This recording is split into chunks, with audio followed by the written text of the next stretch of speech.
একটা বছর গত হওয়ার পর নতুন বছরে যখন আমরা উপনীত হই, তখন বান্দা হিসাবে আমাদের দুই ধরনের কর্তব্য আমাদের উপর বর্তায়।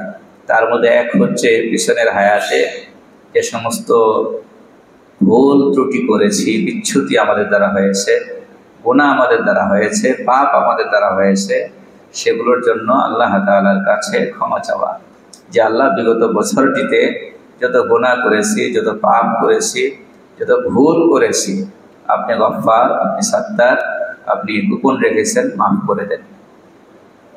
এবং শুধু বিগত বছর নয়, এর আগের বছরগুলোতেও যত গুনাহ, যত ভুল, যত পাপ আমার দ্বারা হয়েছে, আল্লাহ মেহেরবানি করে সেগুলো মাফ করে দেন। এই এক কর্তব্য।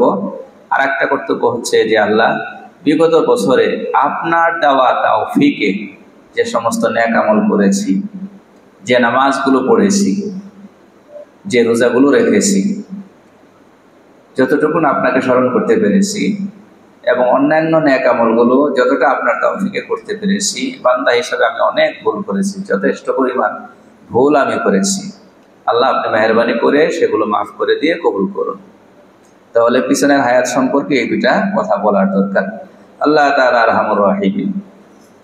এই জায়গাটাতে আমাদের জন্য বিরাট সুসংবাদ আছে। আমার আমল ত্রুটিপূর্ণ হলেও আল্লাহ তাআলা ত্রুটি মুক্ত হিসেবে কবুল করতে পারেন। পারেন কি পারেন না? কথা বলেন, পারেন। তো আমার নেকি কামাই করার দরকার ছিল অনেক, আমি করেছি খুব সামান্য ত্রুটির কারণে, তো আল্লাহ তাআলা সেটাকে পুরা করে দিতে পারেন। আবার গুনাহ করার কথা ছিল না, আমি করেছি গুনাহ, তো এইখানেও বিরাট সুসংবাদ আছে। আল্লাহ তাআলা ওয়াদা করেছেন, বান্দা যদি তাওবার মতো তাওবা করতে পারে, তাহলে গুনাহকে নেকিতে রূপান্তর করে দেয়।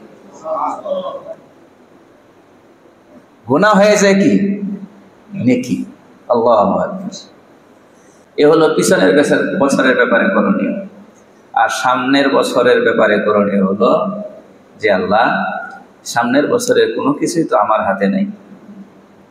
কি বলেন? আছে? কিছুই আমাদের হাতে নাই। নেক আমল সেটাও আমার হাতে নাই। আবার গুনাহ থেকে নিজেকে বাঁচিয়ে রাখা সেটাও আমাদের হাতে নাই। আল্লাহ দয়া করেন, সামনের দিনগুলোর দায়িত্ব আপনি গ্রহণ করেন। সামনের দিনগুলোর দায়িত্ব, আমার দায়িত্ব আপনি গ্রহণ করেন। আল্লাহকে বলা যায় কি যায় না? হাদিস শরীফে রাসূল কারীম সাল্লাল্লাহু আলাইহি ওয়াসাল্লাম এক দোয়া এভাবে করে করেছেন, সবসময় করতেন। ইয়া হাইয়্যু ইয়া কাইয়্যুম বিরহমাতিকা আস্তাগীথু আসলিহ লি শানি কুল্লাহ ওয়া লা তাকিলনি ইলা নাফসি তারফাতা আইন। হে হাই চিরঞ্জীব, হে কাইয়্যুম মহাব্যবস্থাপক, দুনিয়ার সব কিছুর ব্যবস্থাপনা যিনি করেন, সব কিছু গ্রহ নক্ষত্র যা আছে, কুল কায়নাত যার ব্যবস্থাপনায় চলে, কত বড় ব্যবস্থাপক তিনি। আপনি সব কিছু করেন, সব কিছু আপনার নিয়ন্ত্রণে, তো আমাকে কেন আমার হাতে ছেড়ে দিয়েছেন? বিরহমাতিকা আস্তাগীথু। আল্লাহ, আপনার দয়ার উসিলায় আপনার কাছেই ফরিয়াদ করতেছি।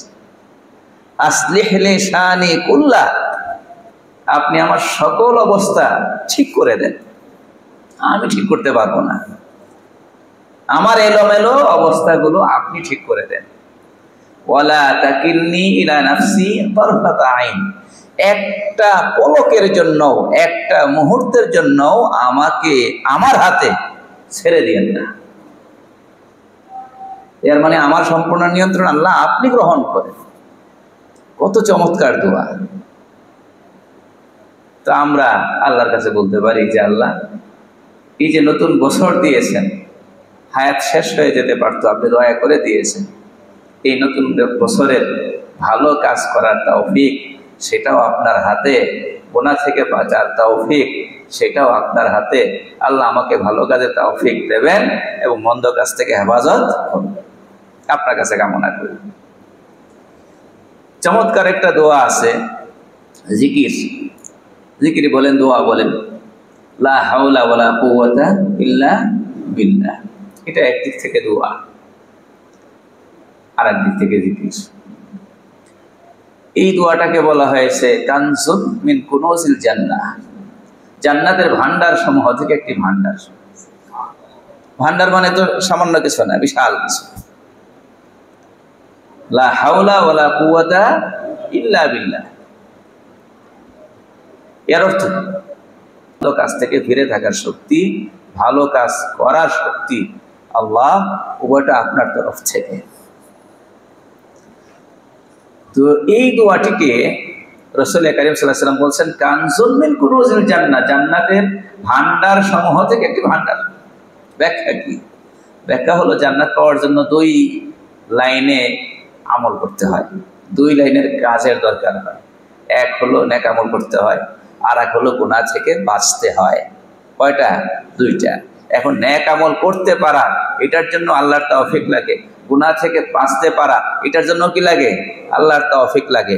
আর এক দোয়ার ভেতরে দুইটাই চাওয়া হয়েছে, এর মানে তো পুরো জান্নাতই চাওয়া হয়েছে। কি চাওয়া হয়েছে? জান্নাতের সামান চাওয়া হয়েছে না, জান্নাতের পাথর চাওয়া হয়েছে না। এটা তো ভান্ডার হবেই। জান্নাত যদি ভান্ডার হয়, এটা তো ভান্ডার। এই জন্য আমরা নিয়ম করে প্রতিদিন লা হাওলা ওয়ালা কুওয়াতা ইল্লা বিল্লাহ পড়তে থাকবো, নিয়ম করে। যদিও হাদিসে এটার সংখ্যা বলে দেওয়া হয়নি কতবার পড়তে হবে, সময় বলে দেওয়া হয়নি কোন টাইমে পড়তে হবে, কোন টাইমে পড়া যাবে না। হ্যাঁ, এর জন্য আমাদের সহজ হয়ে গেছে, যখন খুশি তখন পড়তে পারবো। কিন্তু আমরা যদি নিজেরা সময় নির্ধারণ না করি, তাহলে আখের দেখা যাবে কি পড়া হয়নি। এই জন্য নিয়ম করে আমরা পড়তে পারি। একবার একজন আমাকে বলছিলেন যে নামাজে মনোযোগ সৃষ্টি করতে পারি না। আমি বললাম যে নামাজ শুরু করার আগে কয়েকবার মন থেকে অর্থটা খেয়াল করে লা হাওলা ওয়ালা কুওয়াতা ইল্লা বিল্লাহ পড়ে নেবেন। পরে আমাকে জানিয়েছেন যে অনেক উপকার হয়েছে, অনেক উপকার হয়েছে। মনোযোগ, নামাজের মধ্যে মনোযোগ ধরে রাখা বা সৃষ্টি করা সহজ হয়ে গেছে।